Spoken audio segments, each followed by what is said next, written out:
Welcome to my ComArts presentation. I'm going to be talking about my personal background in editing, my creative process, and also how I tried to create feeling in my final project.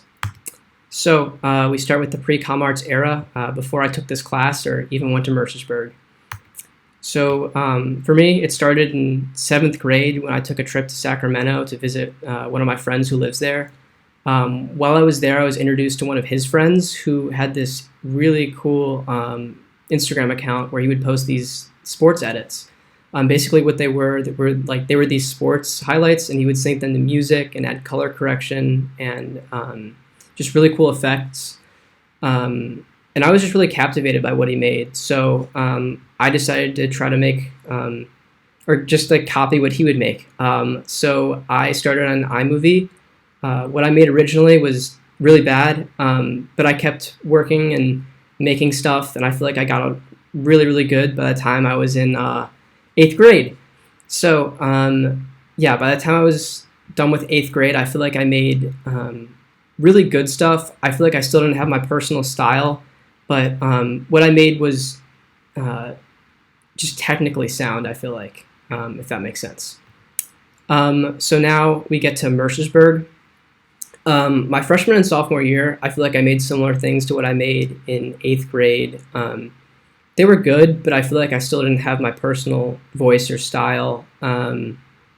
So now we get to my junior year. It was a really big editing year for me. It was really when I started to develop my personal voice and style. I made less edits, but the things that I made were more thought out and concise. I started experimenting with making my own clips instead of downloading them on the internet or filming them. Like I would organically create them in After Effects. Yeah, so I feel like a lot of the things that I make are kind of like a therapy for me. Like editing's a way for me to express myself. And one of the challenges that I had kind of found towards the end of my junior year was that people really weren't understanding what I was making. They made the things that I made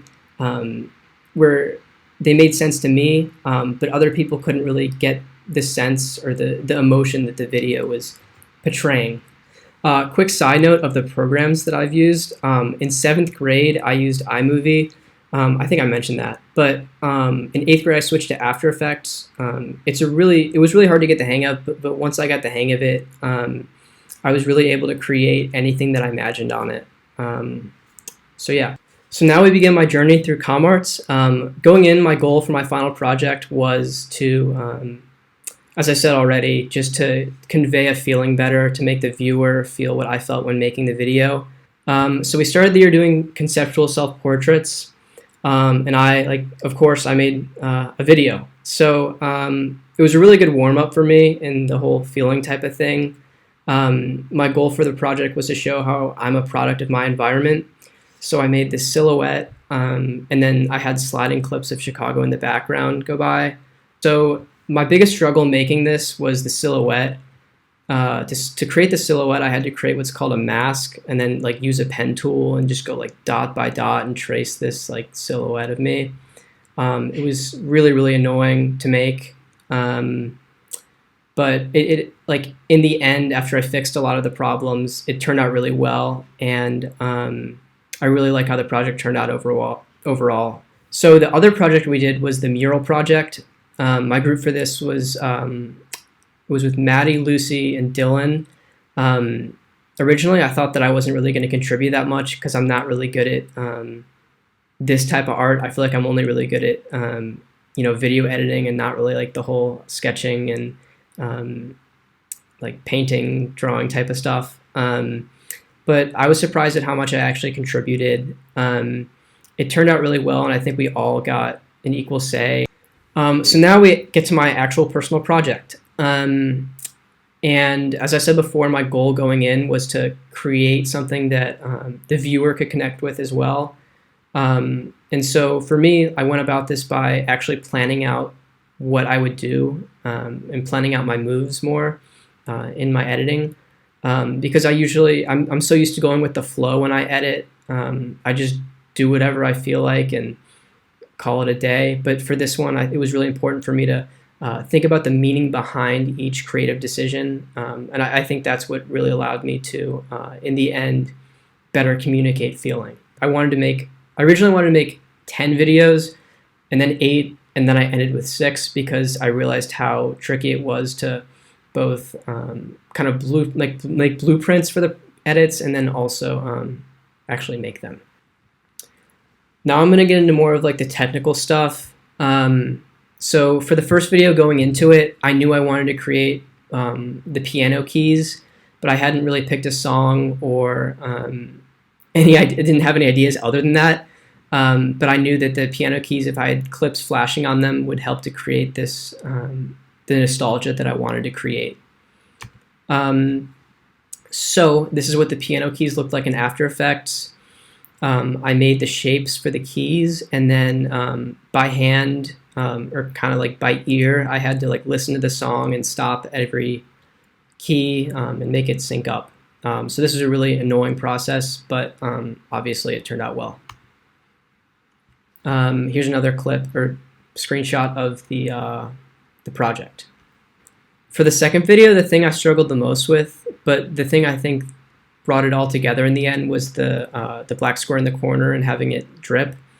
And I used the same pen tool and masking thing that I brought up earlier with the self-portrait. I think overall the second video was my hardest to make. I think I went back and forth with a lot of decisions. I wanted to make it simplistic, but it also always felt like it was missing something. I think of all the videos that I made, it's probably like my least favorite, but I still think it conveyed the feeling that I wanted to, and that's at the end of the day the goal. Making the third video came pretty naturally to me. I think by this point, planning out my moves and kind of deciding what I wanted to do ahead of time was second nature. I think you can start to see too, like that I became better at it, starting with this video. So here's a couple of pictures of the composition. It looks pretty crazy.